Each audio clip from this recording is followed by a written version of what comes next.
اعوذ باللہ من الشیطان الرجیم بسم اللہ الرحمن الرحیم۔ السلام علیکم دوستو۔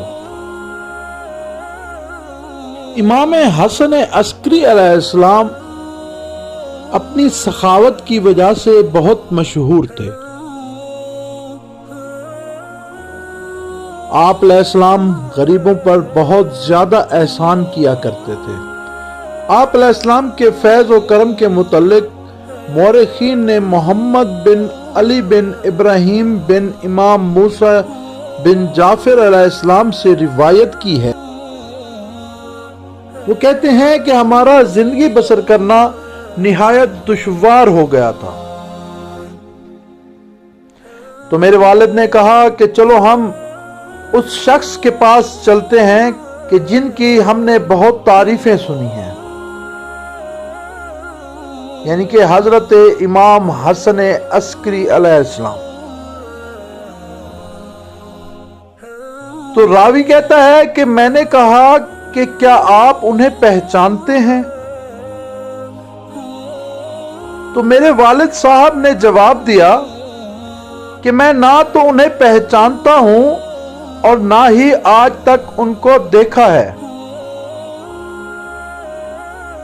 خیر، ہم چل پڑے۔ راستے میں میرے والد صاحب نے مجھ سے کہا کہ ہم کو 500 درہم کی ضرورت ہے، 200 درہم لباس وغیرہ کے لیے، 200 درہم آٹا اور خورد و نوش کے لیے، اور 100 درہم دوسرے مخارج کے لیے۔ اسی طرح راوی کہتا ہے کہ میں نے اپنے دل میں خواہش ظاہر کی کہ کاش امام علیہ السلام مجھے بھی 300 درہم عنایت فرما دیں۔ میں 100 درہم سے اپنی سواری خریدوں گا، 100 درہم خرچ کروں گا اور 100 درہم سے لباس وغیرہ مہیا کروں گا۔ جب ہم پہاڑ سے گزر کر امام علیہ السلام کے دروازے پر پہنچے تو گھر سے ایک بچے نے نکل کر کہا کہ علی بن ابراہیم اور ان کے بیٹے کو اندر بلا لیا جائے۔ راوی کہتا ہے کہ جب ہم اندر گئے اور جا کر سلام کیا تو امام علیہ السلام نے میرے والد سے کہا کہ اے علی، تم نے اتنی دیر کیوں لگائی؟ تو میرے والد نے کہا کہ اے میرے سید و آقا، میں آپ علیہ السلام سے ملاقات کرنے میں شرم محسوس کر رہا تھا۔ راوی کہتا ہے کہ امام علیہ السلام میرے اور میرے بیٹے کے پاس کچھ دیر ٹھہرے اور پھر ہم دونوں کو خدا حافظ کہہ کر چلے گئے۔ کچھ دیر کے بعد امام علیہ السلام کا غلام آیا اور اس نے علی بن ابراہیم کو 500 درہم کی تھیلی دیتے ہوئے کہا کہ ان میں سے 200 درہم تمہارے لباس کے لیے ہیں، 200 درہم آٹا اور خورد و نوش کے سامان کے لیے ہیں اور باقی 100 درہم خرچ کے لیے ہیں۔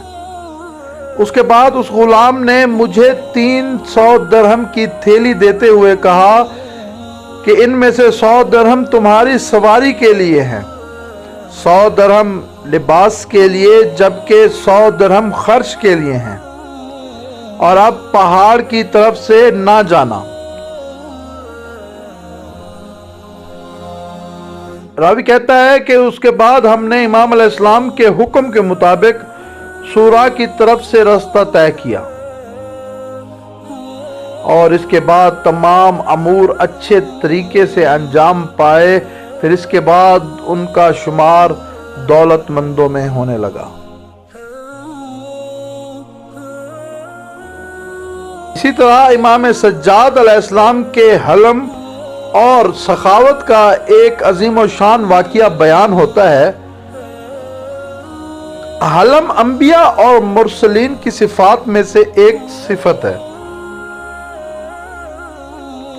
اور یہ انسان کے بزرگ صفات میں سے ایک ہے، کیونکہ انسان بذات خود اپنے نفس پر مسلط ہوتا ہے اور وہ غضب و انتقام کے وقت خاضع نہیں ہوتا۔